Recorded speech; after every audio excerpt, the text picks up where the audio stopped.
to type. If x bar denotes the arithmetic mean for a variable x, and if y and x are connected by the equation a plus bx, y is equal to a plus bx, then the arithmetic mean of y, this is a plus b into x bar. That means in English we say the arithmetic mean is not affected by change of origin or change of scale. It is affected by the origin and change of scale the same way. If mx denotes the median of say x, if y is equal to a plus bx, then the median of y is a plus b into median of x. For mode, there is a similar property, but there is generally not for all sets of data. For mode, only for skewed distributions.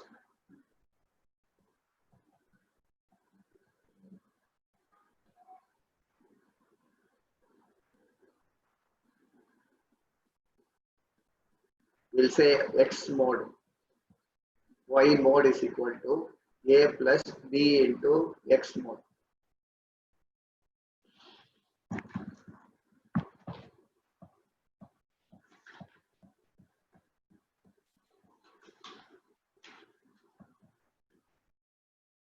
For example, y is equal to 2 plus 1.5 into x, and mode of x is 15. Then y mode will be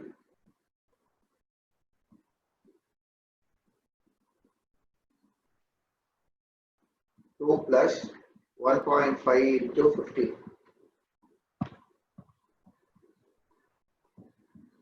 So this will be 2 plus,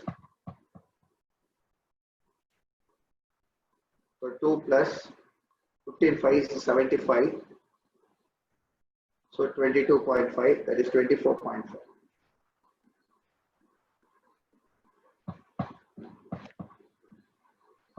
Yesterday itself we had defined AM and GM, so we will do 1 or 2 questions based on that. Find the HM of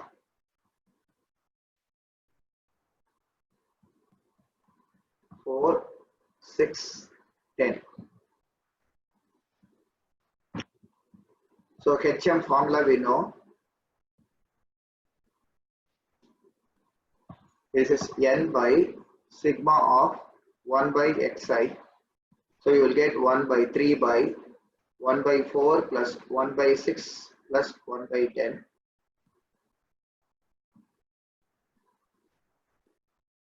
You can either do decimal or you can take LCM, any stuff. So if I take 4, 6, 10.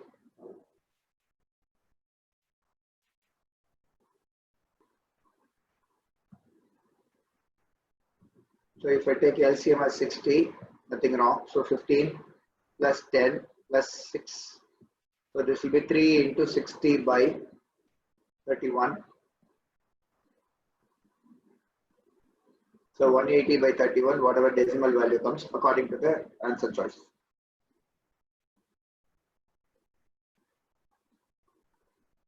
If there are two groups, if n1 observations,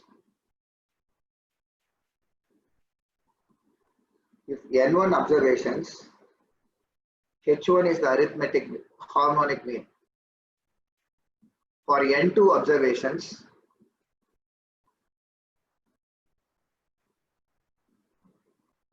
H2 is the harmonic mean. Then the combined harmonic mean will be n1 plus n2 by n1 by h1 plus n2 by h2. For two numbers a and b, harmonic mean directly can be written as 2ab by a plus b. You need not go through this difficult process.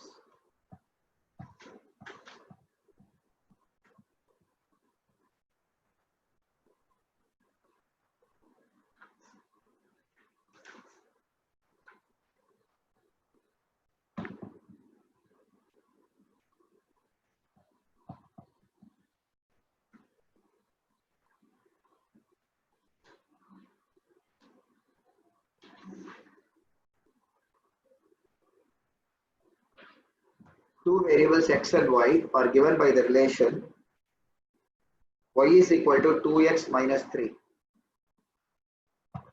If the median of x,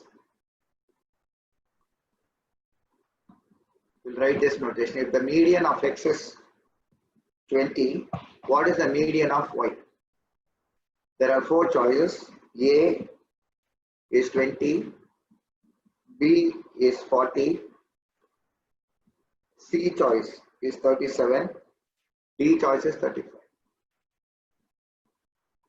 So these kind of questions will be very popular for objective more than the detailed question. Unless only for a 5-mark question, detailed tables will be given. So median of y is a plus b into median of x. So we have a, this is a constant as it is, plus b 2 times median of x. So this is minus 3 plus 2 into 20. So 40 minus 3, 37. So answer choice is C.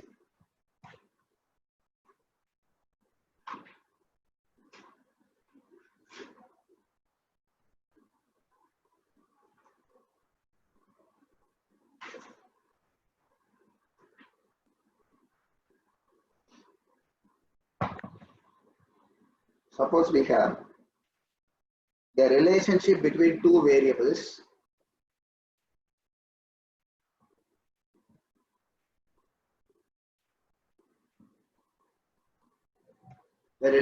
between two variables u and v is given by 2u plus v plus 7 is 0. AM of u is 10. Find the arithmetic mean of v. So the choices are 17 minus 17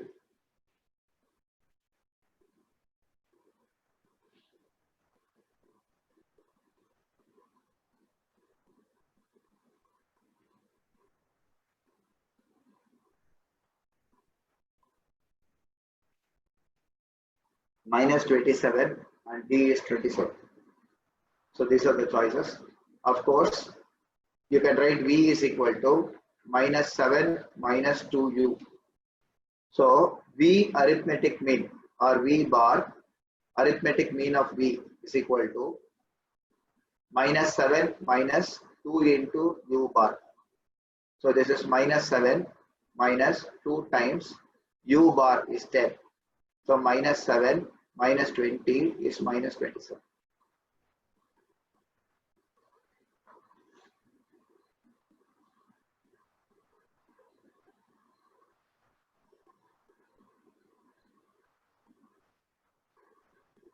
The AM of 10 observations of 10 numbers, 10 observations is 15, and the GM of the same 10 observations is also 15.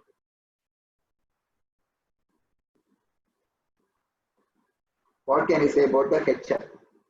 The choices are less than 15, greater than 15. Of course, they will write most of this, they will write in English more than 15, etc. C is 15. C, D cannot be determined.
Okay, sorry. HM of the numbers 1 to up to 1 by n, n, 2n, C choice is 2 by n plus 1, D choice is n into n plus 1 by 2.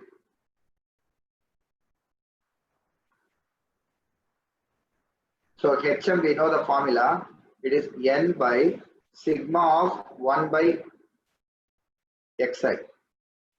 So this will be n numbers are there, 1, 1 by 2, etc., 1 by 3, 1, 1 by 1, 1, 2, 3, etc. n numbers are there. So n by, now the reciprocals will be 1 plus 2 plus up to n.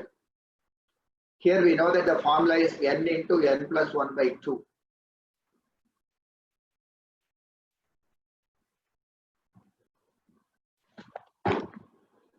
So this will be 2n by n into n plus 1. So this n will cancel. So the answer will be 2 by n plus 1.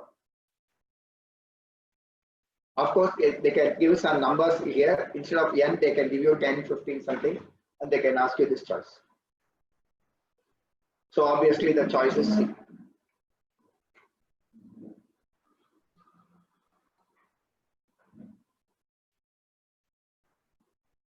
The average salary of a group of unskilled workers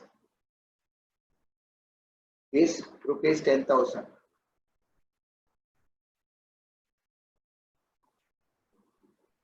And the average salary of a group of skilled workers is rupees 12,000.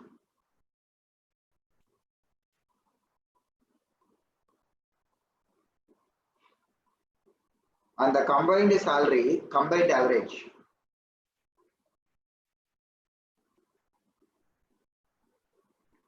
is rupees 12,000. Sorry, here it is 15,000. Here it is 12,000. Then what is the percentage of skilled workers?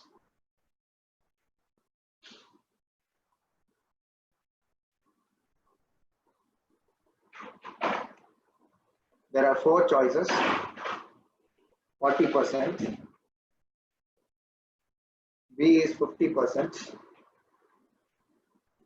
C is 60%, D none of the above. In this question, the shortcut will be to go from the choice.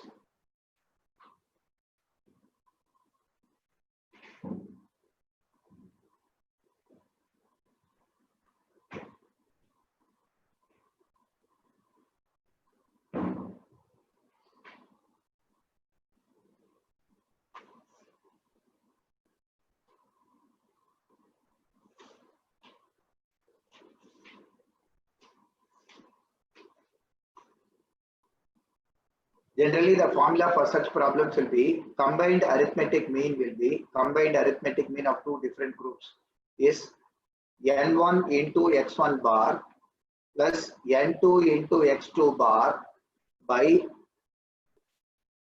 n1 plus n2. But here, because it is given in percentage,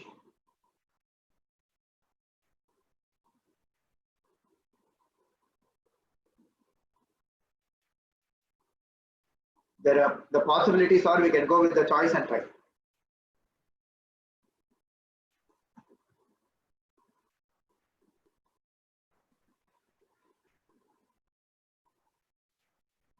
Okay, so suppose I say the choice is 40. So 40 into 10,000 plus 60 into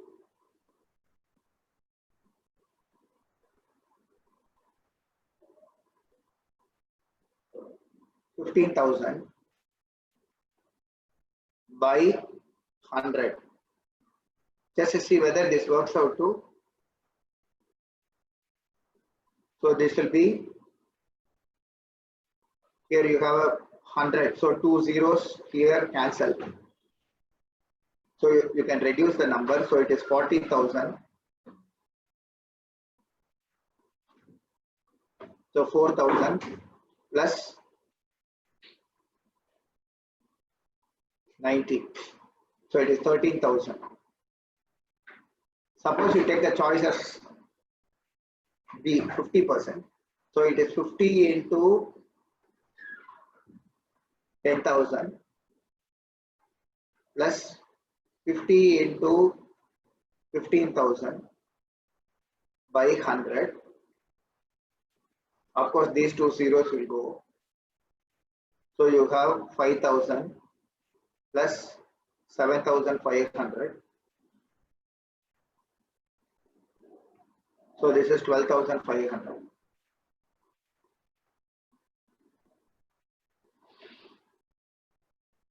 The next choice is 60%. So we have a 60 into, of course, the same calculation, we will get a 60 into 100 plus 40 into 100, 40 into 150. That is 6,000 plus 6,000. So it's a 12,000. So the answer is C. So from the choice, when you go for this question, it's much simpler.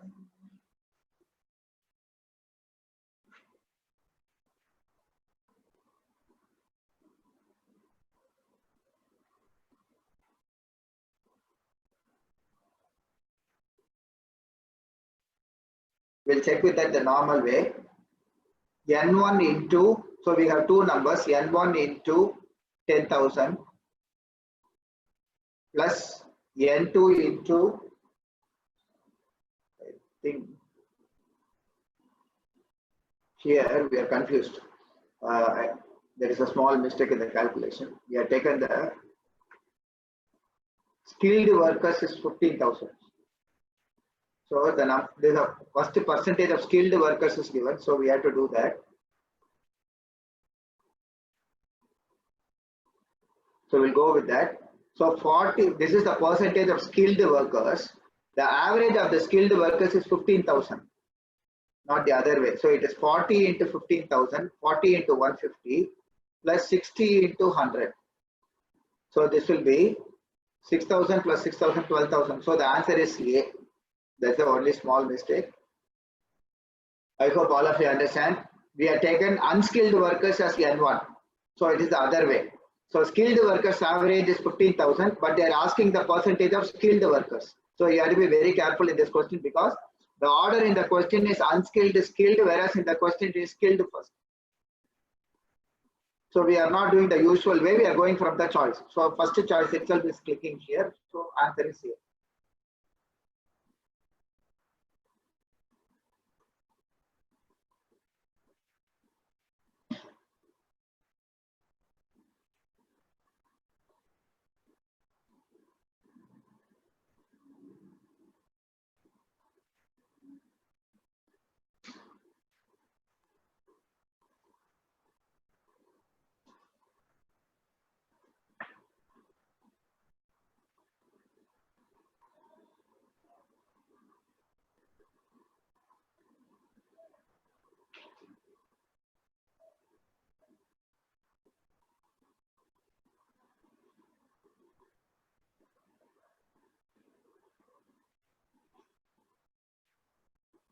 Okay. So the AM and GM of two numbers,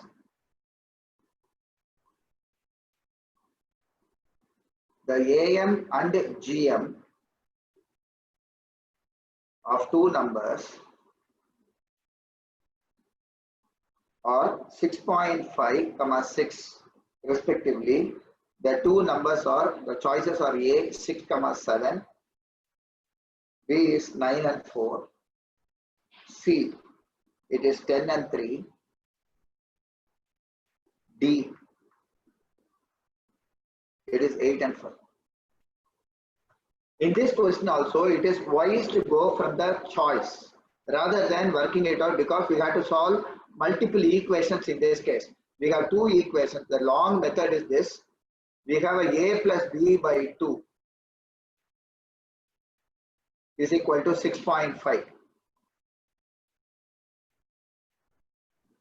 Root of AB for two numbers. This is a geometric mean. So from this we have A plus B is equal to 13 and AB is equal to 36. So if we convert this way also, we can go from the choice very fast. Just see what numbers add up to 13. All the numbers add up to 13. So please, we have to be very careful in this question. So we have to combine this also. A plus B is 36. So the obvious choice is B.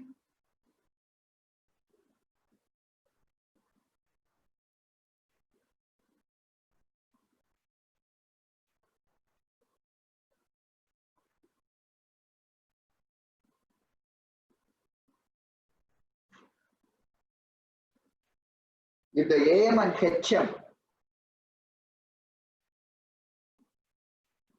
of two numbers are 5 and 3.2 respectively, then the GM will be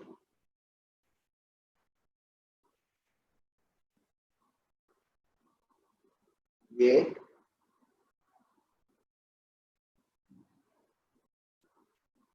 (16), B, 4.10, C,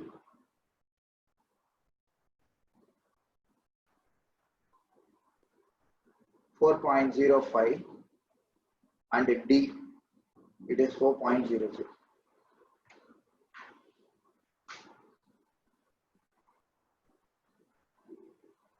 Okay, so A plus B by 2 is equal to 5. Root of AB is equal to 3.2. We want to find GM, sorry, HM is given.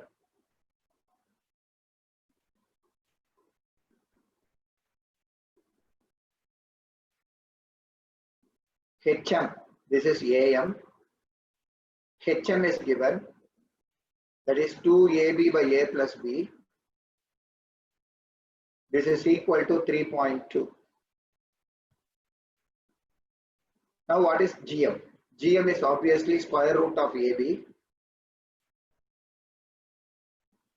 Here, from this we can say A plus B is equal to 10. So this implies 2AB by 10 is equal to 3.2. So AB is equal to,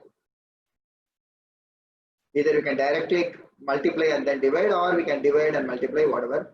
So this is 16. So obviously root of AB is 4. So the choice is D.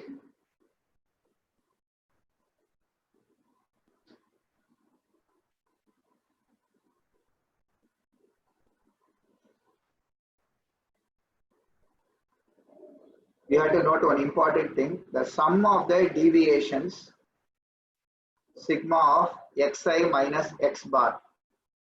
Sum of the deviations of each data from the mean is 0. So this we have to take. There is another formula, very simple. N into x bar is sigma xi.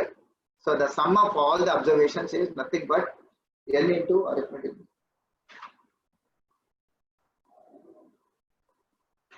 I am not doing the long table calculations for the obvious reason, because you can manage. Now we will do what are dispersions. We'll quickly see what are dispersions. I'm going to take a 5-second break. Hello, now you are able to hear me? Hello, mic testing.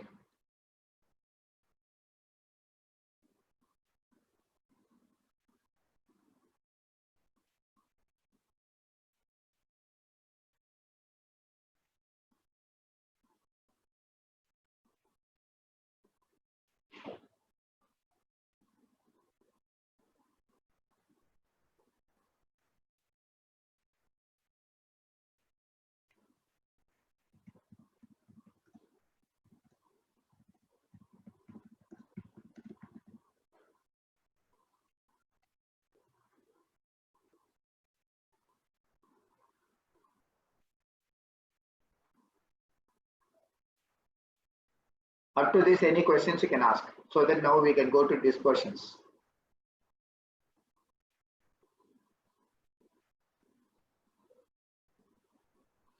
Okay, we'll go to dispersions. We'll quickly see what is a dispersion and then continue.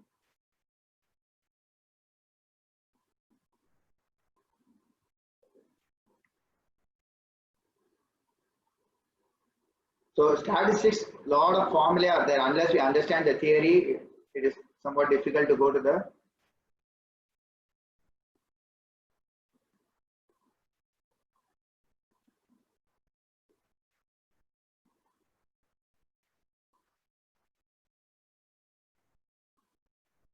Darshita, I'll allow you to talk. Please ask me what exactly you want. So actually, I had a doubt in that combined trick, the one which you thought from the options. Yeah, this is. Yeah, can you please teach that again, if you don't mind?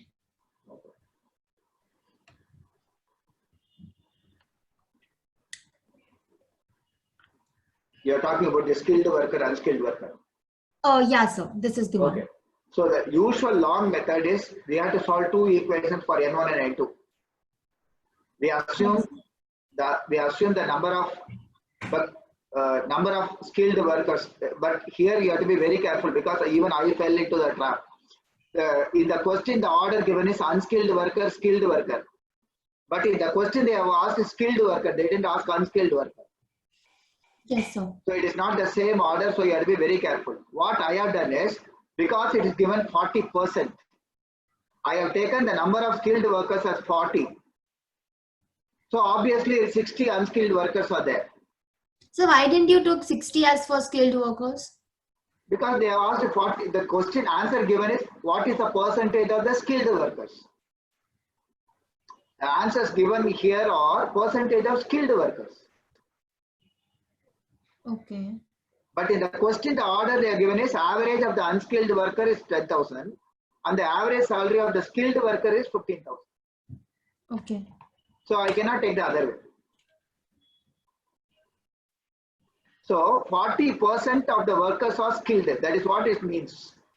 So obviously if 100 workers are there, 40 are skilled and 60 are unskilled. Okay. If the average of unskilled workers is 10,000, what is the total salary of the unskilled worker? Whatever number into 10,000.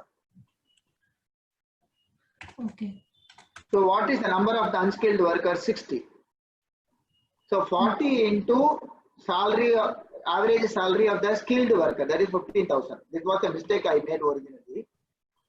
Plus 60 into, this is the unskilled worker. What is the unskilled worker average salary? 10,000. 10,000. Divided by total is what? 100. This is the combined average.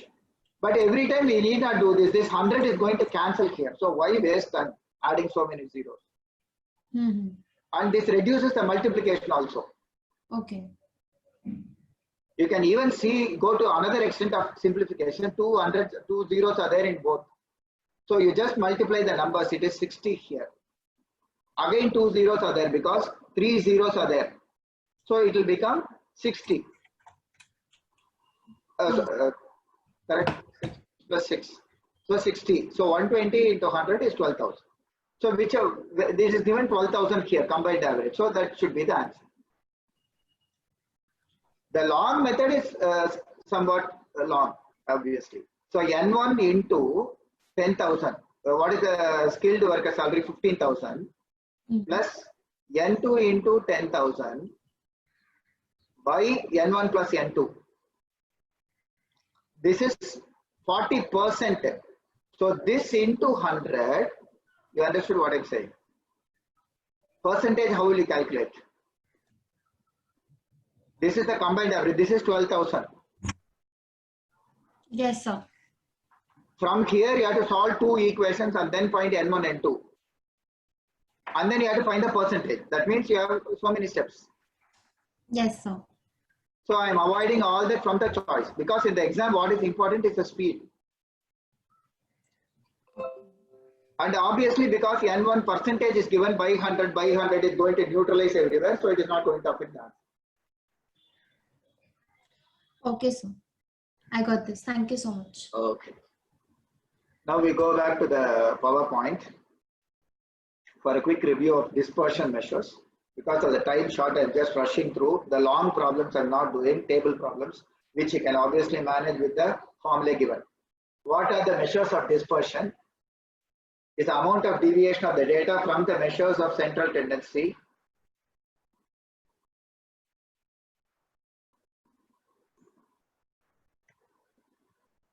There are measures of absolute dispersion called range, mean deviation, standard deviation, and quartile deviation. If you have done 12th standard, 11th CBSE, I think 11th State Board also has all this. So range, mean deviation, standard deviation, and quartile deviation.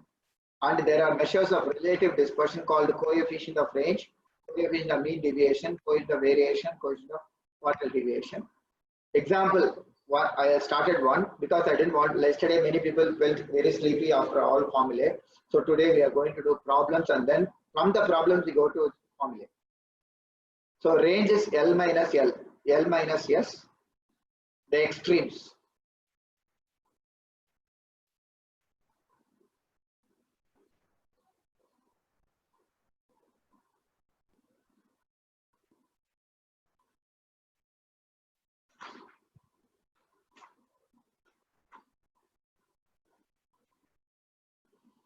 L is the largest and S is the shortest, smallest, whatever. Coefficient of range is, this is the coefficient, this is a relative measure, and this kind of definition is going to repeat in all the concepts. Mean deviation, variation, and this thing.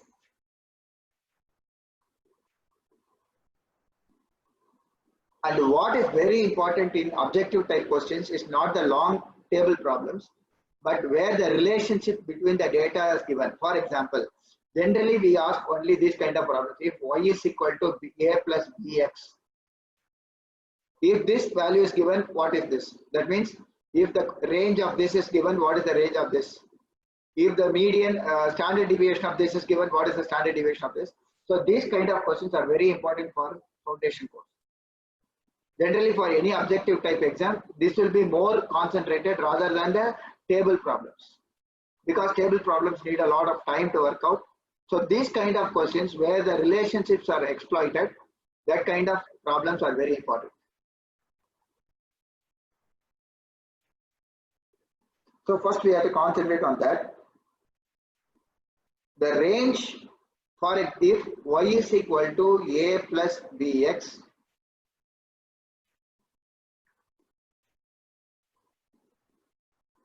this is the relation. If y is equal to a plus bx, and if the range of x is given, this is the formula connecting the range of y and the range of x.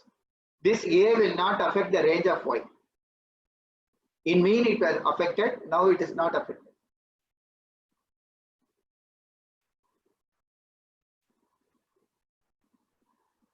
For example, you have the equation 2x plus 3y is equal to 10, and range of x is given by 15. What should be the range of y? So we have to connect right like this now. So y is equal to 10 minus 2x by 3. I am writing y in terms of x. So this is 10 by 3 minus or plus minus 2 by 3 into x. Now I am comparing these two. So this is a plus bx. So range of y is modulus b into range of x. You have to be very careful in this question, because if you write the b as it is, this negative sign will come. So we are trying to avoid that. So modulus of b, so that is 2 by 3 times range of x. Range of x is given as 10, 15. So we have 10 as answer. 3 ones are 3, 5 is 15, so 10.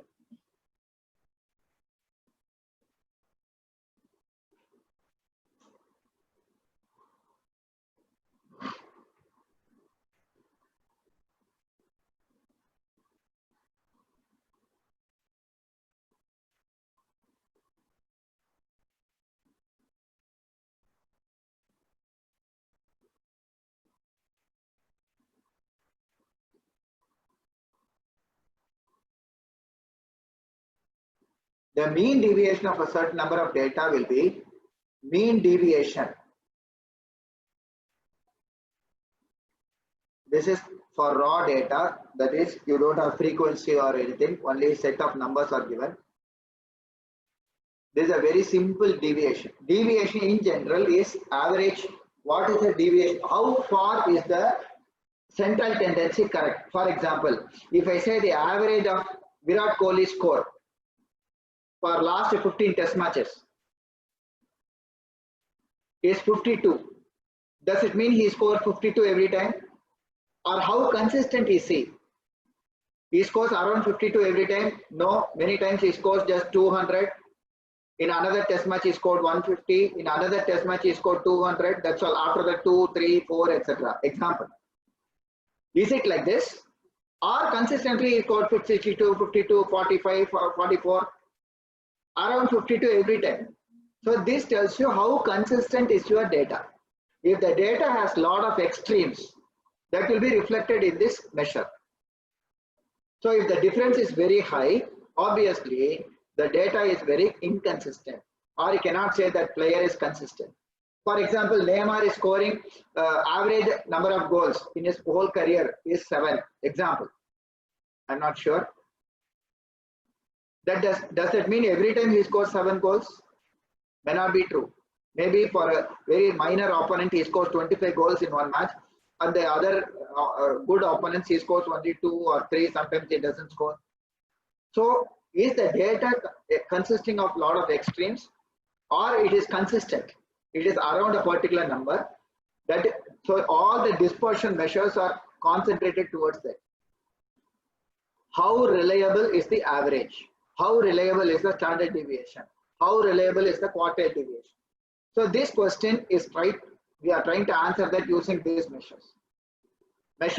Mean deviation is one type of measure. Standard deviation is another type of dispersion measure.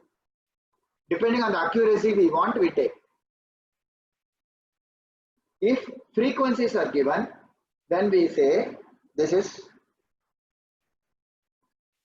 sigma of Fi into modulus of Xi minus A. Basically, this is another average. The average of all the deviations. That's all. This is the average deviation of all the averages. So all the arithmetic mean formulae will work here. Similarly, this is the mean deviation from the average. We can also have mean deviation from the median. We call it as MD of M. Similar formula will come 1 by n into sigma of Xi minus M, where median will come. We can also have 1 by sigma Fi into sigma of Fi into modulus of Xi minus M. Please note that the M is calculated according to all of whatever we taught yesterday. So we don't want to go into all the formula again. Now, how much all these are affected? Generally, coefficient of mean deviation. Coefficient generally means that data divided by the total into 100. That is the original. Mean deviation from what measure? Divided by that measure into 100. This is a general formula for all. So mean deviation about median means mean deviation from median by median into 100. As usual, if y is equal to a plus bx, this is what you have to expect in the exam. This kind of questions where y is equal to one set of variables are related to another set of variables, and data for this is given, how to find the data for this. So MD of y will be equal to modulus b into MD of x.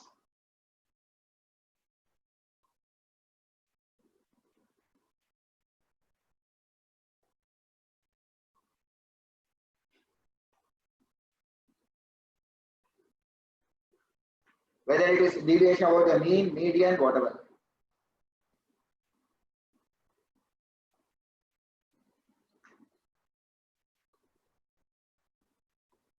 For standard deviation, there are a lot of formulae. This is the longest formula. This formula will consume more steps. This is a basic formula, sigma of xi minus x bar whole square by n. Again, this is a measure of the deviation. This is a dispersion measure. Because we are taking positive values, the accuracy is somewhat better than the mean deviation. And if you have a frequency, then it is sigma of fi into xi minus x bar square by n. Sigma square, this is usually denoted by the symbol sigma, not this sigma. This is addition sigma. This is a different sigma. Sigma square is standard deviation. Sigma square. Sigma is standard deviation. So sigma square is variance.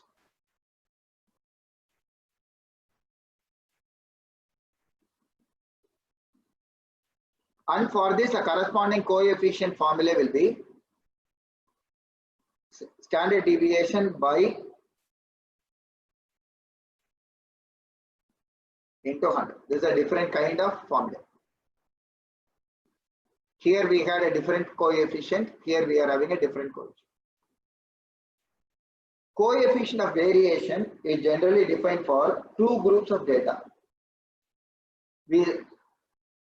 For example, I want to compare, say, Virat Kohli and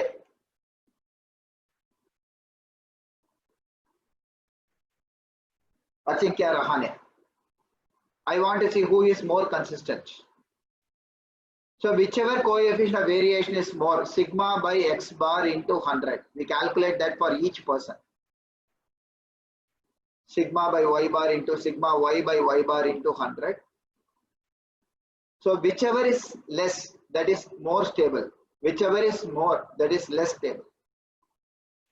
Whichever is less is more consistent. And whichever is more is less consistent. So from that we can see who is more consistent. So this is one statistical measure of comparison.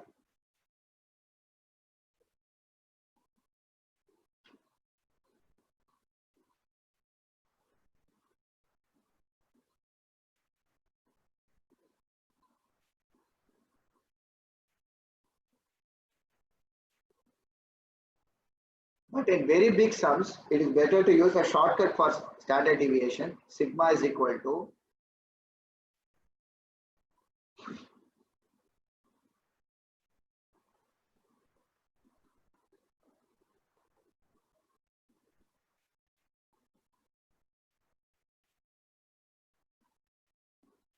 this is a much better way of finding the data, where yi is equal to xi minus a by h, where a is the assumed mean, h is the length of the class interval. Instead of doing the long cut, this is a much better way. If you have a h, it is h by l.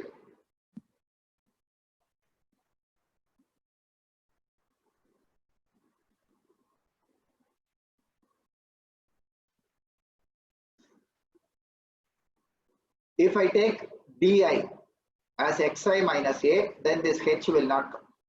So this is a much better formula for calculating than that.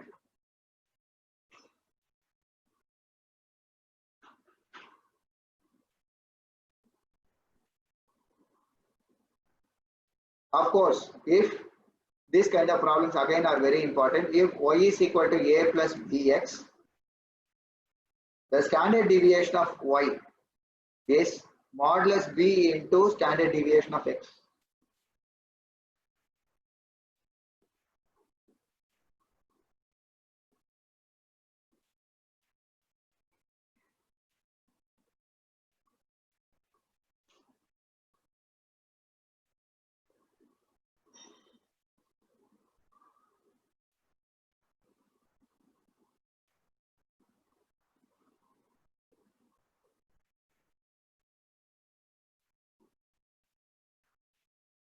The arithmetic mean of x is equal to 10. The coefficient of variation of x is equal to 40. What is the variance of 15 minus 2x. That means obviously y is equal to this. We know that standard deviation and variance are connected by the formula sigma of root of variance, or variance is equal to standard deviation square. This is the relation between variance and coefficient of variation is different from variance. Hello, mic testing 1, 2, 3. Coefficient of variation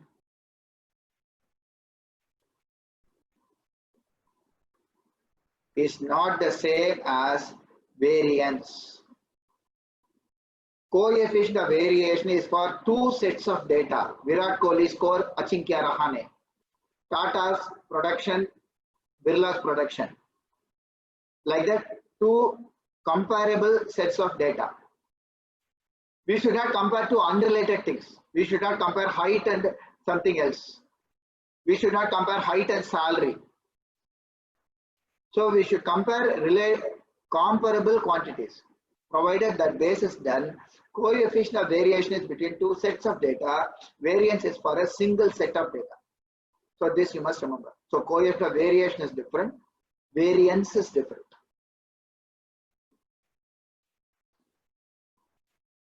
So we know that Sy is equal to modulus of B into Sx. So here what is B? Minus 2. Why? Because if I say y is equal to a plus bx, here we have y is equal to 15 minus 2x. So obviously b is equal to minus 2. Coefficient of x, coefficient of variation, that is sigma by x bar into 100. This is 40. This is sigma x, we can say, for this data.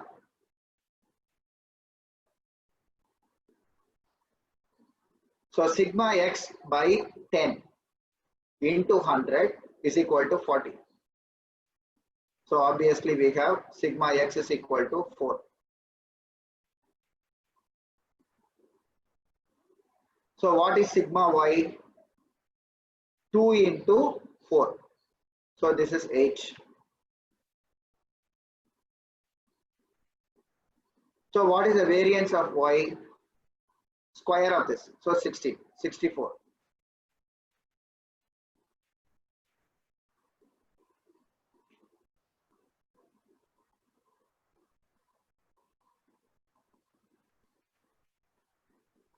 Any questions in this connection, please ask.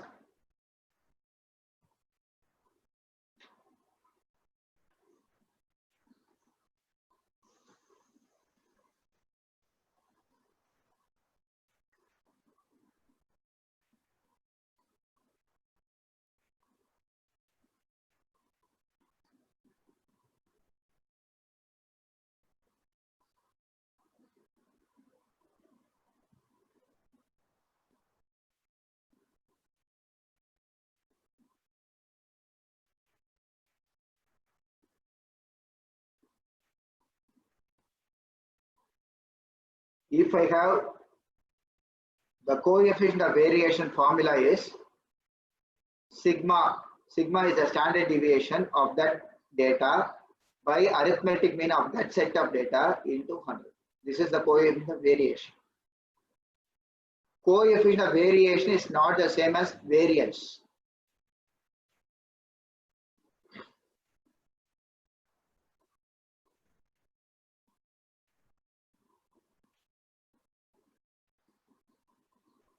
I think there is a small change in this. Here we have a m. I'll rewrite this formula. Of course, this is available everywhere. You can cross check this formula. H by n into n sigma fi yi square minus sigma fi yi the whole square.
what would I would like to highlight is you have to be very careful in this formula. There is a h here if you are taking yi is equal to xi minus h. If I am not doing it, only di is coming. This formula will be 1 by n into root of n sigma fi di square minus sigma fi di the whole square. So you have to be very, very careful because in some books there is a mistake. If you are taking a deviation like this, then this h will come. If you are not taking a deviation like that, you are taking only xi minus a, this c will not come. C or h, whatever according to the book. So you have to be very careful in this formula.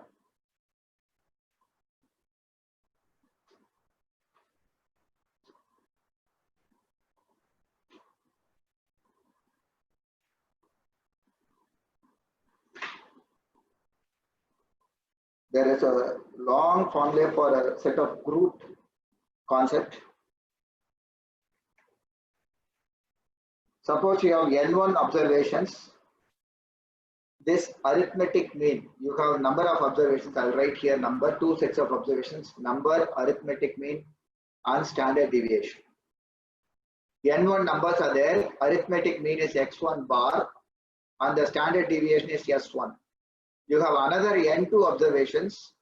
X2 bar is the mean and S2 is the standard deviation. In that case, the combined standard deviation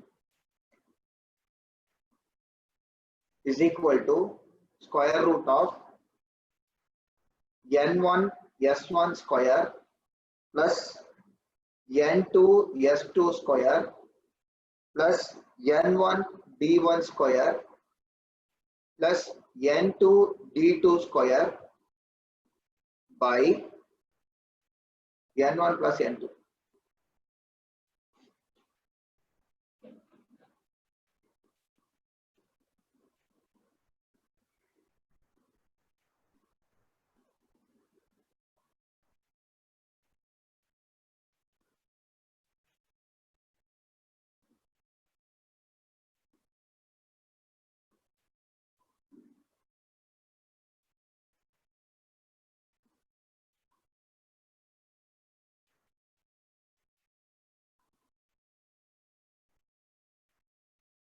What is D1? This is x1 bar minus x bar. D2 is equal to x2 bar minus x bar. What is x bar? Very simple. This is a combined arithmetic mean. There is n1 into x1 bar plus n2 into x2 bar by n1 plus n2. This is very important. Why? I'll tell you. Many years back, I saw, not every year I'm seeing this kind of answer. The arithmetic mean of 10 numbers is say 15. And the arithmetic mean of another 15 numbers is say 20. What is the arithmetic mean of all the numbers? Here you have 10 numbers, you have 15 numbers. Generally what people will do, blindly they will write 15 plus 20 by 2. This is a danger. You have to be very careful in this question.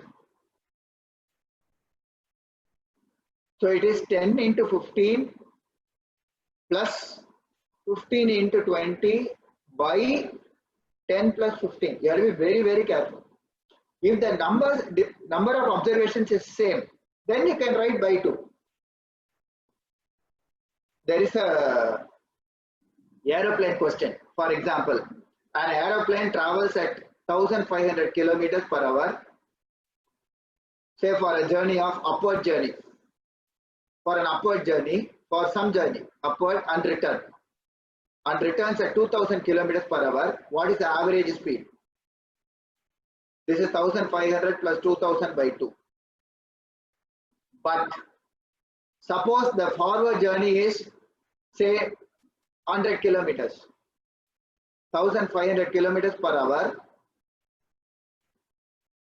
for a journey of say 200 kilometers, and it returns not by the same distance, return distance is 250 kilometers, it travels at 2000 kilometers per hour. In this case, ladies and gentlemen, you should not write 1500 plus 2000 by 2. It's very, very risky. So you have to multiply this plus this divided by distance. So that is the combined speed, average speed for the total journey. So if the distance is same, we can divide by 2. But if the distance is not same, then we have to use this formula. So this combined average is a very tricky question.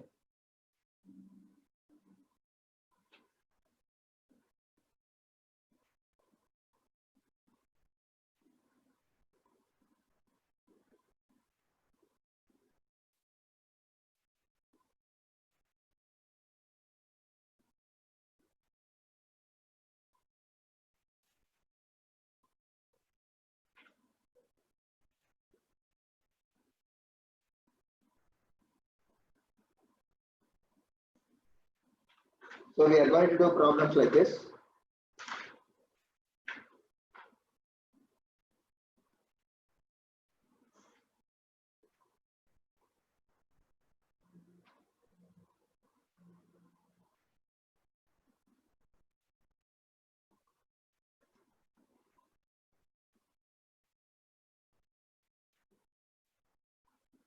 The mean and variance.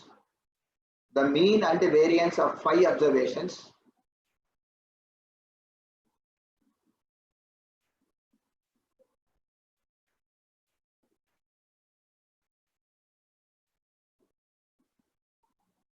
Yeah, I am looking at the question. Shall we use skilled workers problem trick in combined average?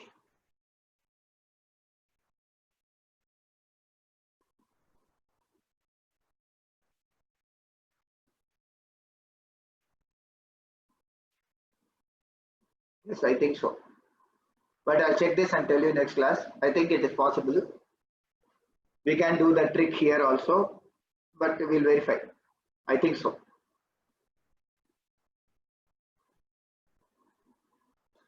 So mean and variance of, we can take a set of 5 numbers and check that formula. The mean and variance of 5 observations. The mean and variance of 5 observations is 4.8 and 6.15. 3 of the observations are 2, 3 and 6. What are the remaining observations? The other 2, what is that? So if the choice is not given, obviously we have to go for the long cut. That means that unknown numbers, let it be some x1 and x2 or x and y. Unknown numbers is x and y. So if I add this plus this 11 by 2, this is equal to 4.8.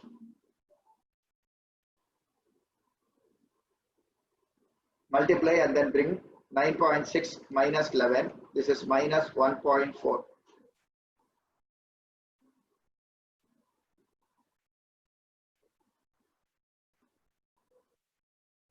We'll check this. I think by 5. So 5. So this is obviously 24.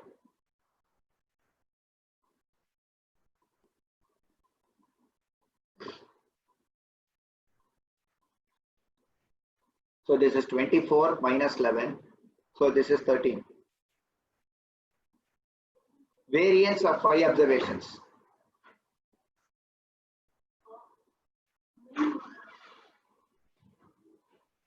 So what is the variance of the observations?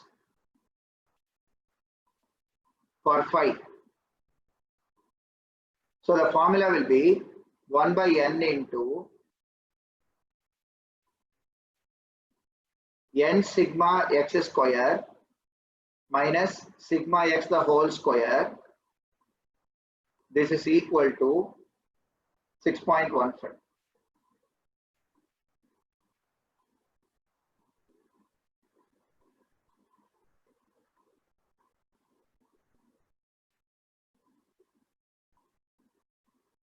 In other words, we are doing sigma xi square by n minus sigma xi by n the whole square.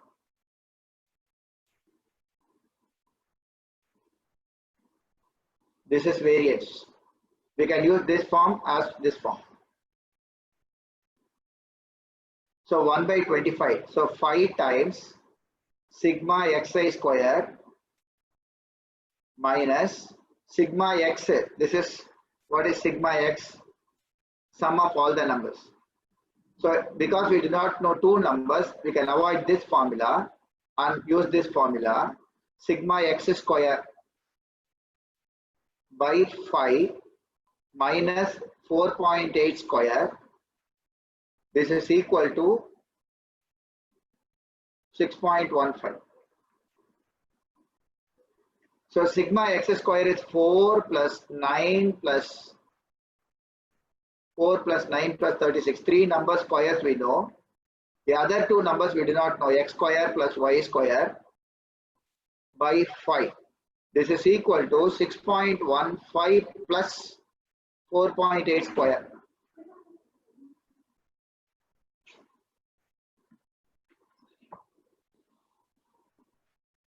So we have 4.8 square.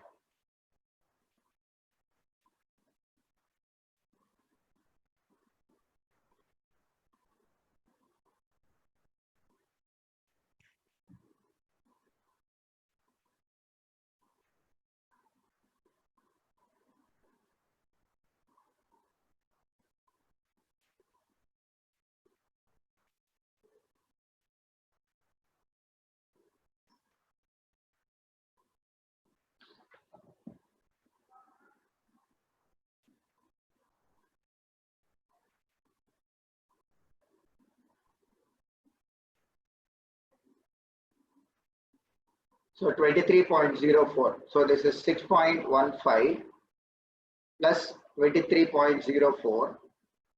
So this will be 29.19.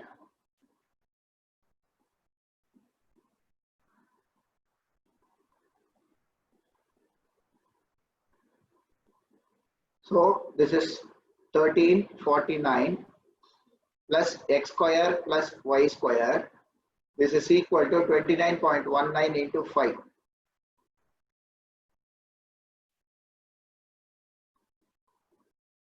.16 here. So 6.16 plus this. So here you have a 29.2. So 29.2 into 5. So this will be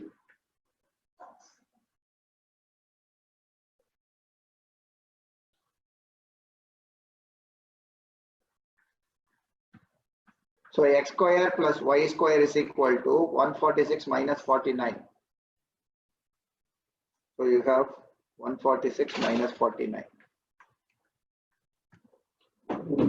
So I think it is 97. We have x plus y is equal to, already we have solved the equation, x plus y is equal to 13.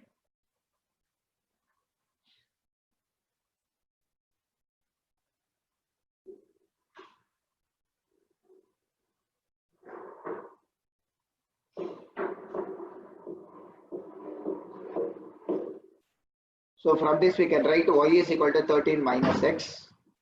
Substitute here. So we'll get x square plus 13 minus x the whole square is equal to 97. Solve the two equations. You'll get a 2x square minus 26x plus 169 minus 97 is equal to 0. So you'll have a 2x square minus 26x plus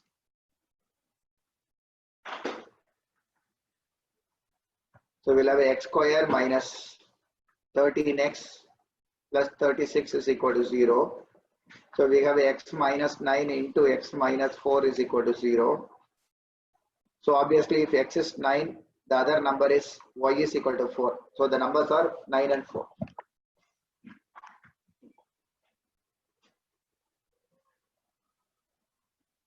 But in the objective exam, the values will be given. So we can easily cross check this directly from the choice. Please do the question.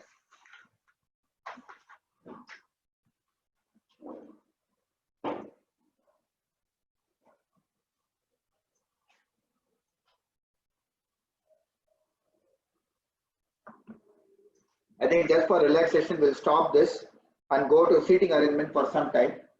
And then maybe we'll do, there are a lot of problems in this standard deviation and this thing. Maybe we'll continue with the index numbers. So first we'll now go to standard deviation seating arrangement. Yesterday we had stopped for some time. Now we'll go to that.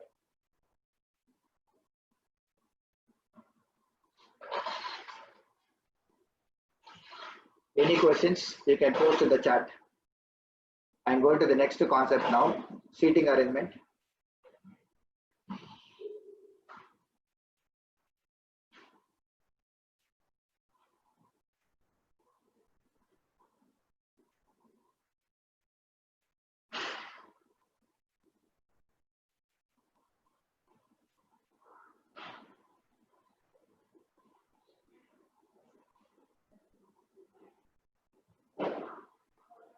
Okay, so we'll go to seating arrangement for some time. It will be a very relaxed exercise because now we are doing too much of theory in statistics, and then maybe come back to binomial distribution and Poisson distribution, and then next class we will go to all the index numbers and the other stuff.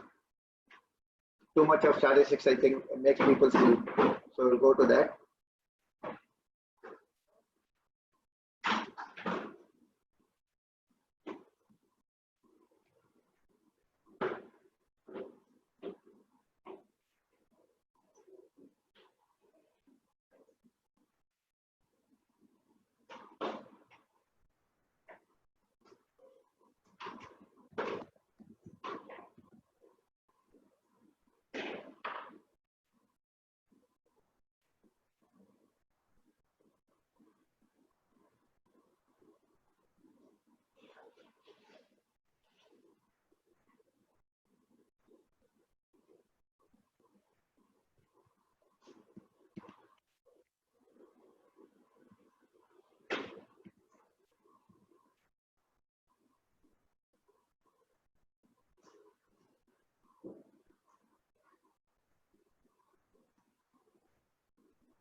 Okay, we are going to see the circular seating arrangement.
Okay, we'll do a problem in circular arrangement. Yes, yes.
Okay.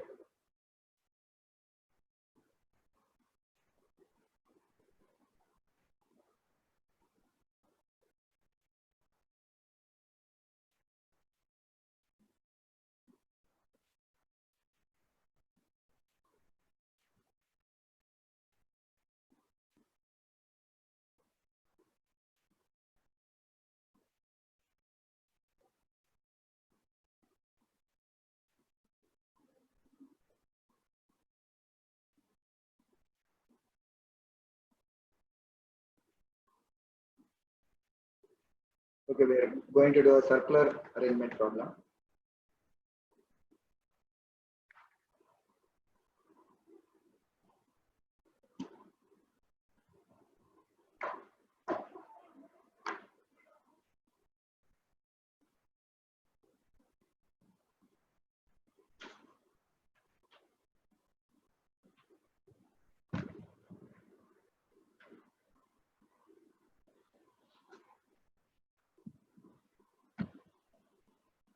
Eight friends, K, L, M, N, O, P, and Q. 8 friends, K, L, M, and O, P, Q, are sitting around a circular table facing towards the center. They are not facing the other side, they are facing towards the center. Q is not a neighbor of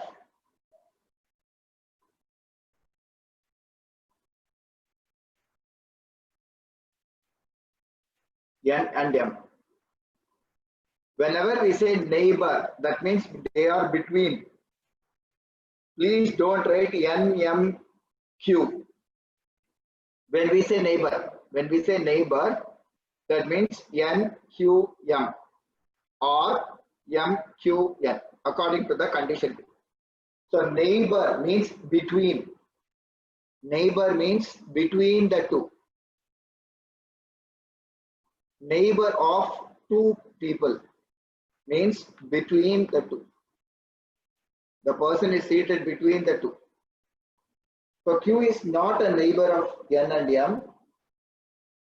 Q is sitting immediate left of J.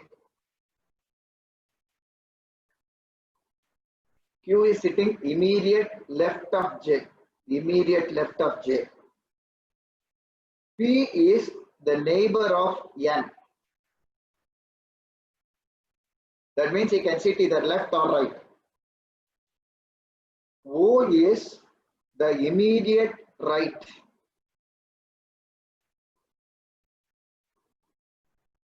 O is the immediate right of K.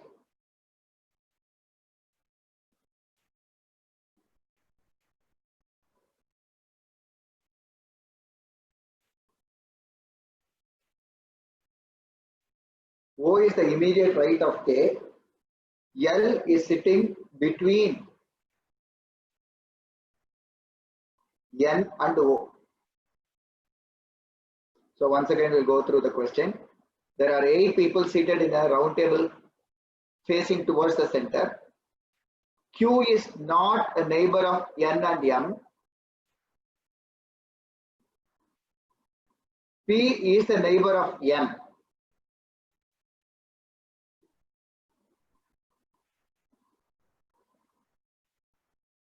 Q is immediate left of J.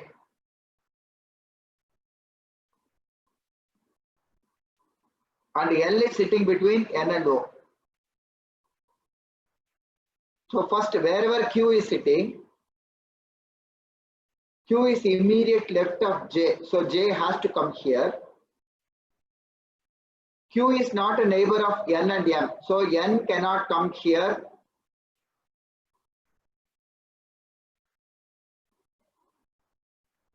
And D is the immediate right of K. L is between N and O. So N cannot come here or M cannot come here. So somewhere N. Suppose here you have a N.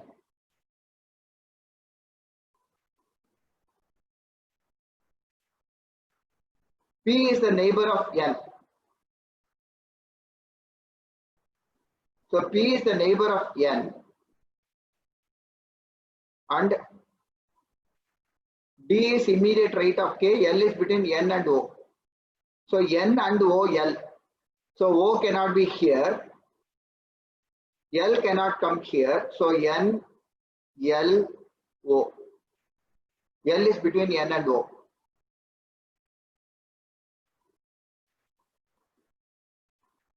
O is the immediate right of K. O is the immediate right of K. So this cannot happen.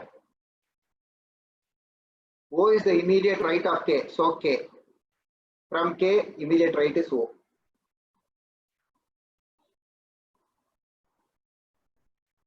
Between L and P. P is the neighbor of N. So it will come here.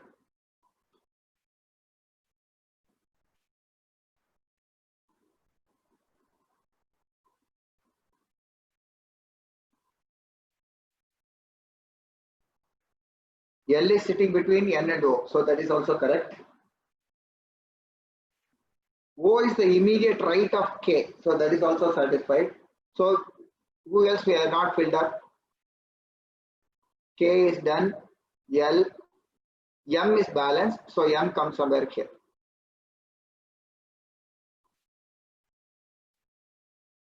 So this has to be the arrangement. So based on the conditions, we are arranging them in a circle.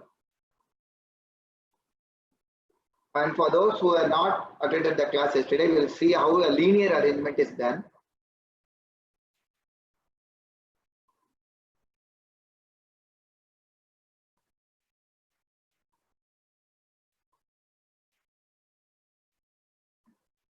So this is how a linear arrangement is done. 9 friends A, B, C, D, E, F, G, H and I are watching a cricket match in a stadium, sitting in a straight line, straight row. E is at one end of the row and B is seated adjacent to I and J. So we'll go through this. Please be very careful. B is seated, first E is at one end of the row. When we see that, there are 2 possibilities. You can see the star explanation. E is at one end of the row. So there are 2 possibilities, case 1 and case 2. But case 1 is not possible because case 2 is not possible. Why? Because B is seated adjacent to F and I, and we see that G is at the 6th place to the left of E. G is seated at the 6th place to the left of E. So from the left to right, E is at the beginning. then we cannot have another person to the left, okay? Only to the right. So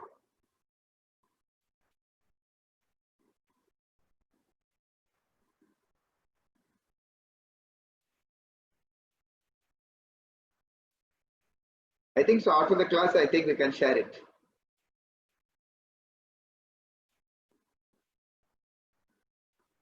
So case 2, we have, is not possible because G is at the 6th place to the left. So case 1 only is possible. H is the immediate left of G.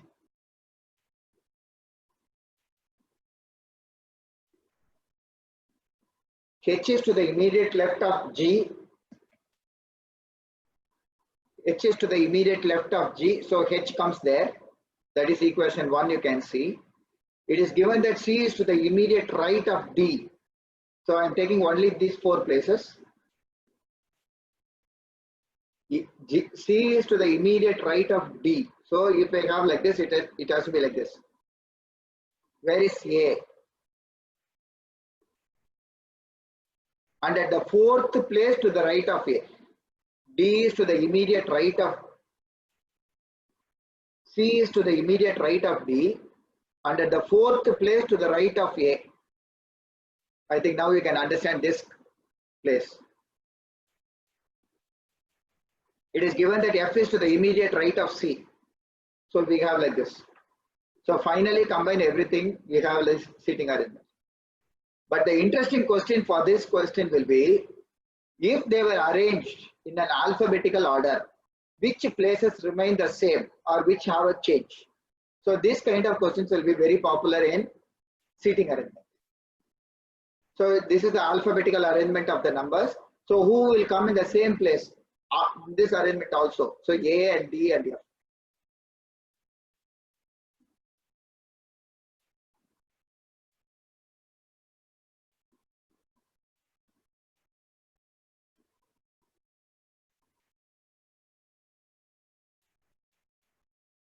So we have done the seating arrangement and the circular arrangement. So now we'll go back to statistics and see what is the binomial distribution. And if we can post in the chat, you want me to do one more problem in seating arrangement, I will do.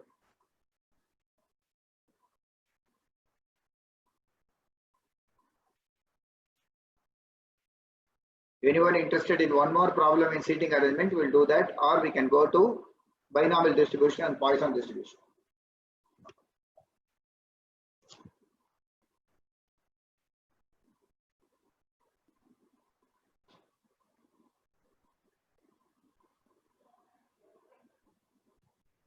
Okay, we'll do one more question in seating arrangement.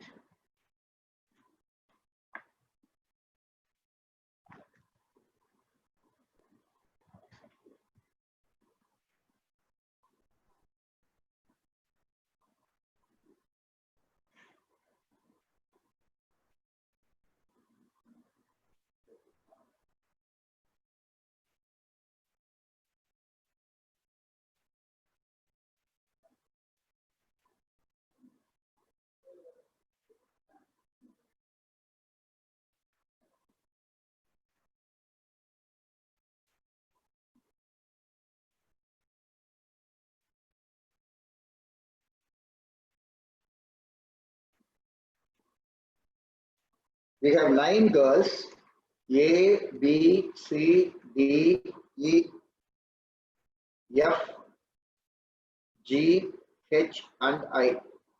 We have 9 girls sitting in a row. And obviously we start from the left all the time. Now, what are the concepts given? D is sitting second right of E. This is the information given. D is sitting second right of E. C is sitting third right of E.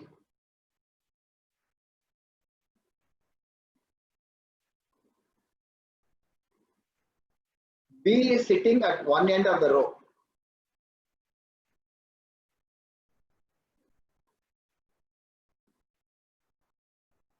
H is sitting between F and G.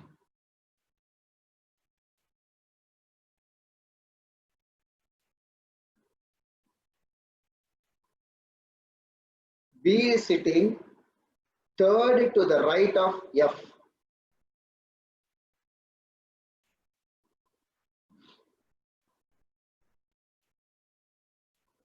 And F is sitting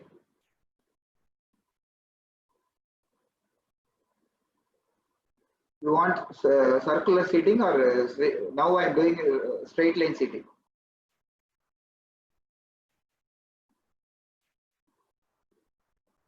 First I am doing now straight line seating. Maybe next question we can do circular question one more. So B is sitting third right of F and F is sitting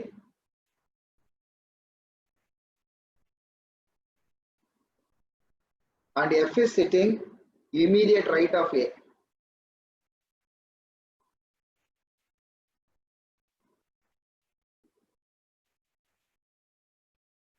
So one by one we'll solve the conditions. First we'll go to the one end. This is always better because it fills up one place. Suppose you have how many places now? 9 girls. So 1, 2, 3, 4, 5, 6. So we have 1, 2, 3, 4, 5, 6. So 9 girls are there. B is at one end of the row. If B is coming here, then this condition will be violated. What is that? B is third right of F. So obviously B cannot come in this end. So B has to come in this end. So one place fixed. B is third right of F. Ek do teen. So B comes here. F comes here. F is to the immediate right of A. So many slots are filling up. H is between F and G. So obviously G has to come here and H has to come here.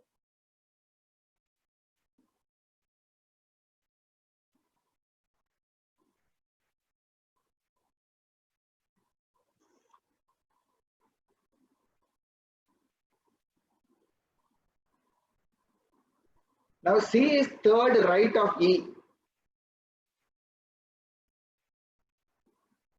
H is between F and G. So we have written that.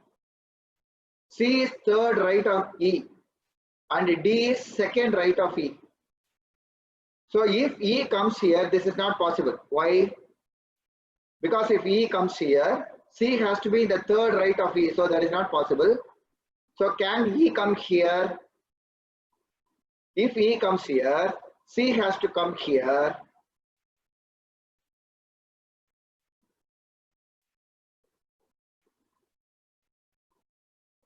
And D is second right of E. Second right of E. So obviously who else is left? You have A, B, C, D, E, F, G, H is over. I is left. So I. So this is a straight line arrangement.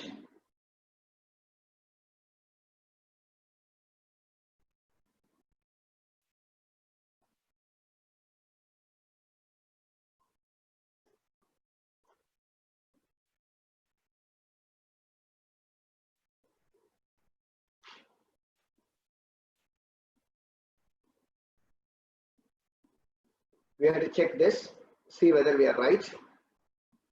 D is second right of E. Are we correct? Yes. C is third right of E is correct. Is anything given about I? D is sitting second to the right of E and C is sitting third to the right of E. H is sitting between F and G. F is sitting immediate right of E, A. So all these conditions are given.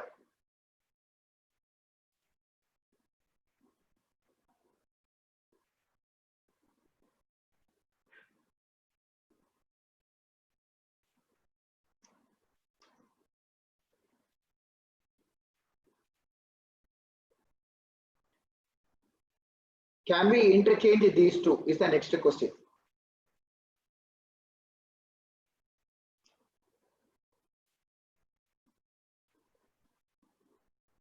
Can E come here Or I, can I interchange I and D?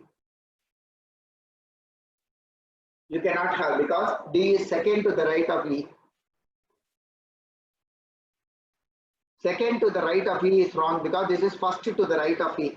So that is the mistake. So we have to have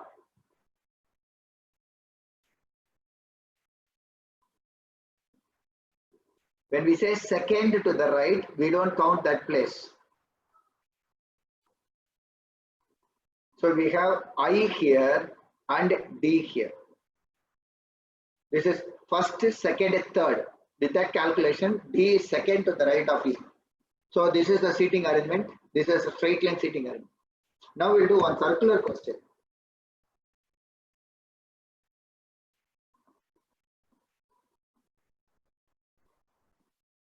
Seven friends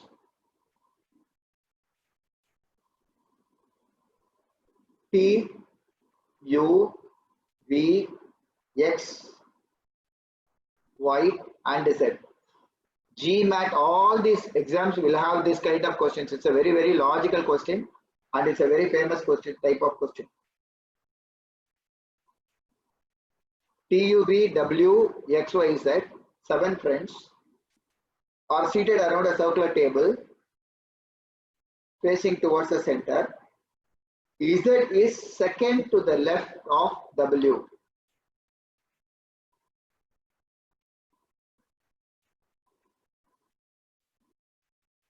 And is the neighbor of X and Y. Please remember, when we are saying neighbor of two people, they have to be between them. And is a neighbor of X and Y. W is not a neighbor of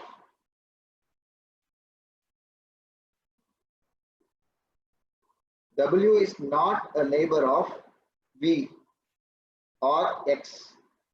So V or X should not be sitting next to W. T is the neighbor of U and V. The main difference, I don't know whether you have noticed or not, what is the difference between a circular and a straight line arrangement? In a straight line arrangement, one end of word will be there. It is possible in a straight line, one person is at this end or that end. In a circular, there is no concept of one end. It is because it is ringa ringa roses, you cannot say anywhere that one person is at one end. So obviously it is not possible.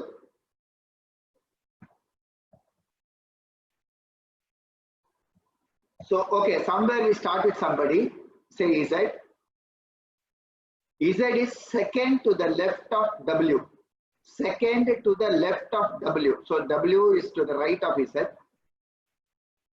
And Z is the neighbor of X and Y. So obviously X and Y.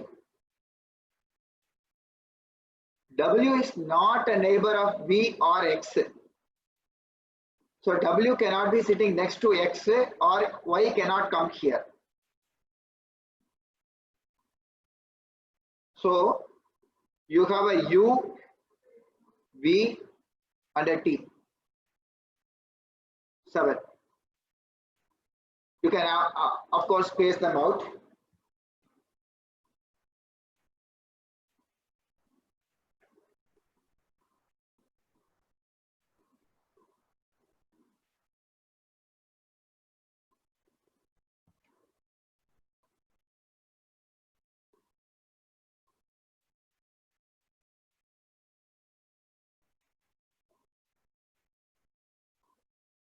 W is not a neighbor of V, so obviously U should be here.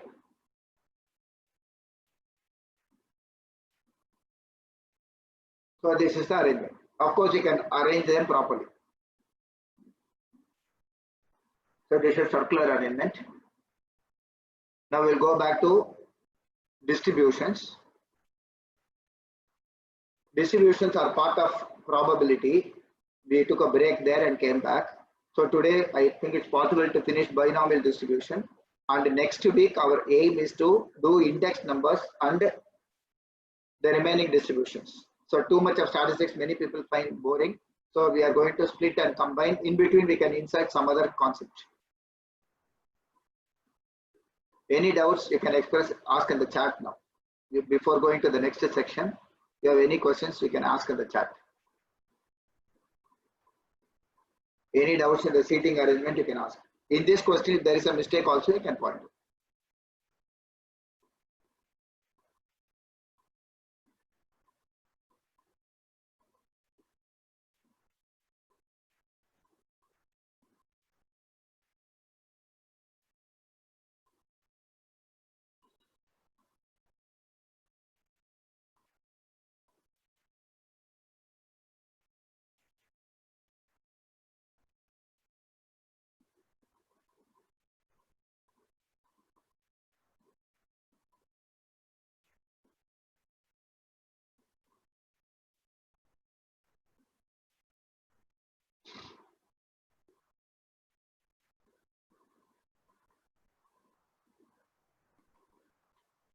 Okay, we'll go to distributions.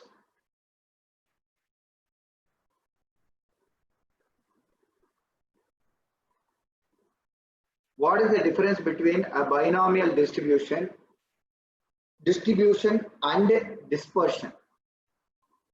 The difference is, in probability we have seen,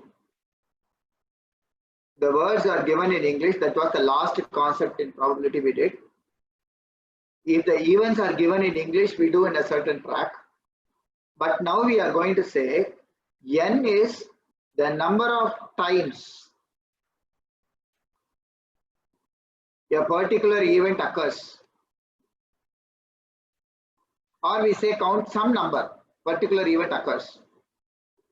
We are going to define a random variable, that is, for every event in the sample space, we are going to allot a real number. For example, in this case, I can allot the number 0 for H and I allot the number 1 for T. Immediately people will ask, how the hell do you allot H for 0? I will say X is equal to number of times head occurs, tail occurs. If I take this as X, then obviously number of times tail occurs. If tail occurs, then it is 1 time. If head occurs, tail will occur 0 times. So this is kind of coding mechanism. That is, we are moving away from English into mathematical form of an event. And we also draw a distribution table. This was what we discussed long back, probability. X values are possibly 0 and 1. The probability of the corresponding values are half and half. Then we multiplied xi pi. So it was 0 and half. This sigma xi pi was called the arithmetic mean, or the expected value of x for a distribution or a random variable. Xi square pi. So we are slowly connecting probability and statistics. Now that you know standard deviation there. Xi square pi is nothing but, here it's very simple, multiply xi pi into xi. So already xi pi we know, this is xi. So multiply these two, you get 0. Then you multiply these two, you will get a half.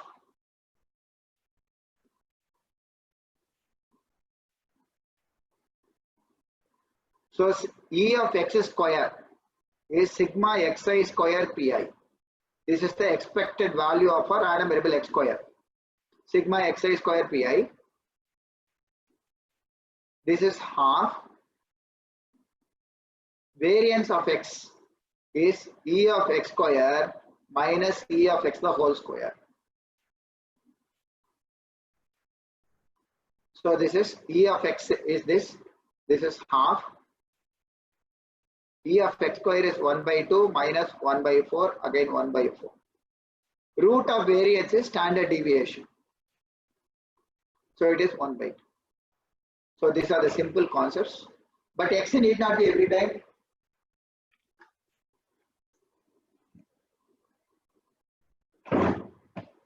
X need not be every time, only the number of times. I can define x as anything. For example, a person is playing a card game.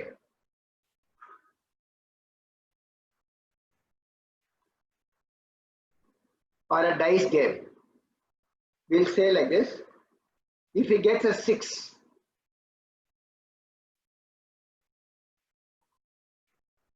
if he gets a 6, he will get 2 rupees. If he gets a 4, otherwise we'll keep it simple. If he does not get a 6,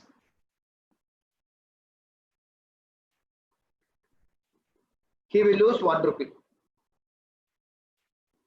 On an average, what is he expected to win or lose?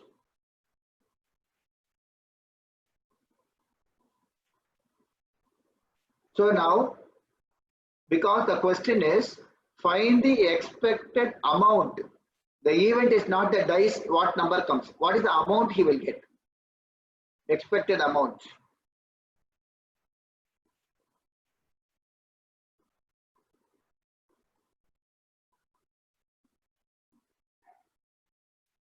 X is the expected amount. Now it is not 6 or 5. So just here we'll write what is the number he gets, number on dice, number on dice. If he gets a 6, the amount he earns is 2. If he gets any other number,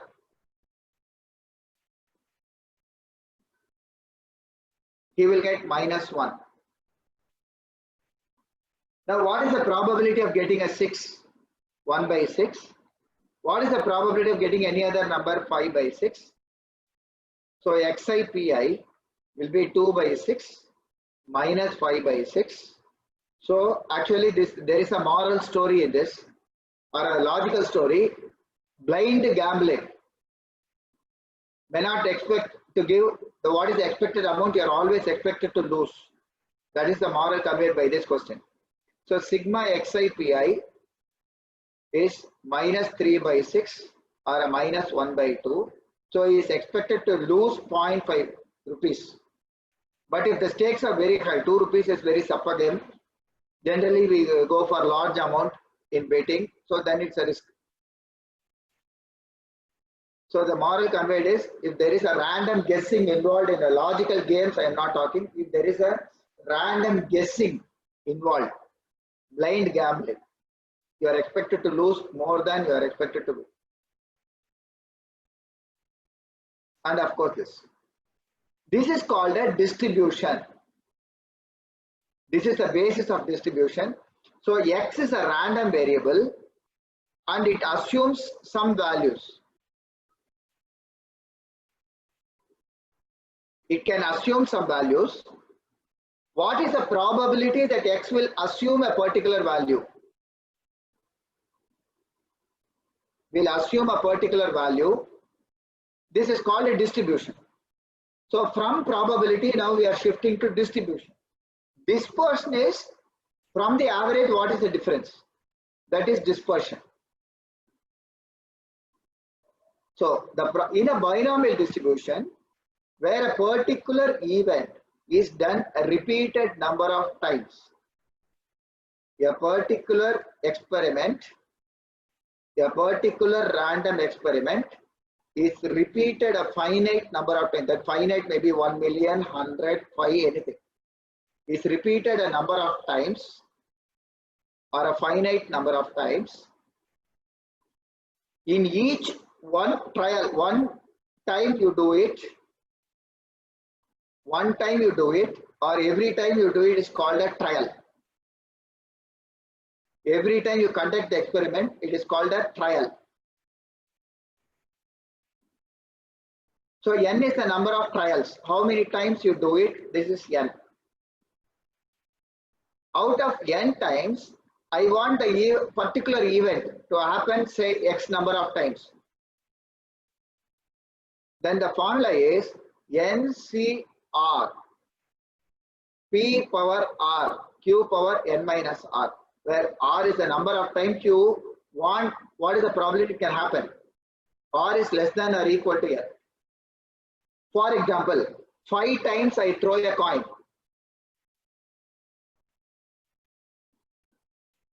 I mean somebody throws a coin.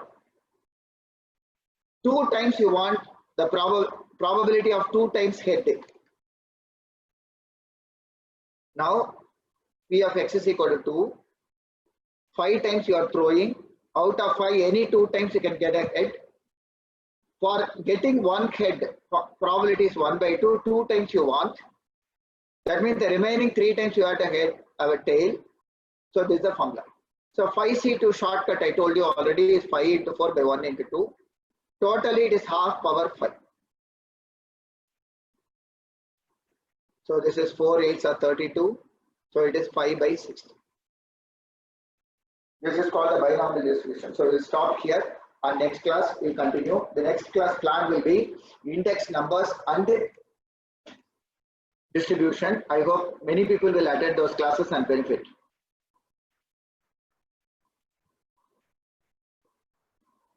Any feedback about today's class you can express in the chat. Satisfactory, what all the improvements it can be done. If you expect something else, you are always free to express in the chat.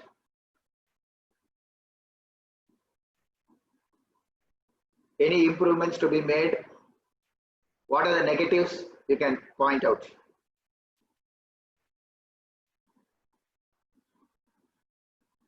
You are free to tell the negatives also. We will improve from there.